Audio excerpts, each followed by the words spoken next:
बदलापूर घटनेसंबंधी न्यायालयाने पोलिसांना महत्त्वाचे निर्देश दिले आहेत। बदलापूरातील एका शाळेत 2 नाबालिग मुलींवर यौन उत्पीडनाची घटना घडली। यासंबंधी स्थानिक पोलिसांनी तक्रार दाखल करून घेण्यास दिरंगाई केल्याने लोकांत संतापाचे वातावरण तयार झाले। यानंतर बदलापूर रेल्वे स्थानकावर लोकांनी रेल रोको आंदोलन केले। या आंदोलनाला बदलापूर जनतेने उत्स्फूर्त असा प्रतिसाद दिला। आरोपीला फाशी शिक्षा मिळावी तसेच संस्थाचालक तक्रार दाखल करून घेण्यास विलंब करणारे पोलीस यावर सुद्धा कारवाई करावी अशी मागणी केली। यानंतर राज्य सरकारने स्थानिक पोलीस स्टेशनमधील अधिकाऱ्यांना निलंबित केले व या प्रकरणासाठी एसआयटीची स्थापना केली व प्रसिद्ध सरकारी वकील उज्ज्वल निकम यांची नियुक्ती या केससाठी करण्यात आली।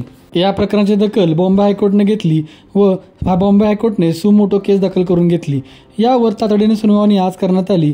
आता बघूया आपण या सुनावणीत कोणते महत्त्वाचे मुद्दे व कोणते न्यायालयीन निर्णय व आदेश कोर्टाने पोलिसांना दिले आहेत।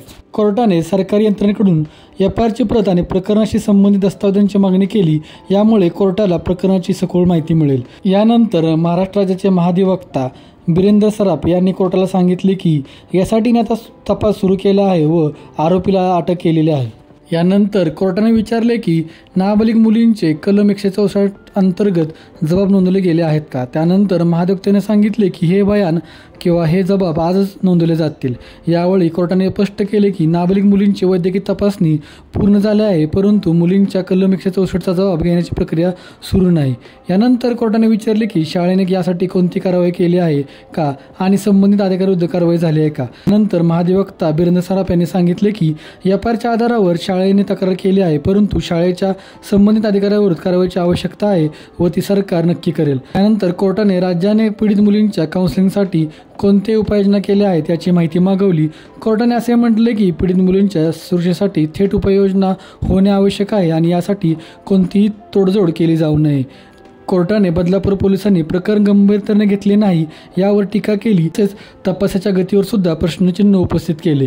यासाठीची स्थापना झाल्यानंतर बदलापूर पोलिसांनी प्रकरणाच्या तपासाचे संपूर्ण रेकॉर्ड यासाठीला देणे आवश्यक होते। तथापि दुसऱ्या पीडितेच्या जबाबाची नोंदणी करण्यास विलंब झाला, म्हणून कोर्टाने पोलिसांच्या कारवाईवर तत्काळ लक्ष ठेवण्याचे आदेश दिले।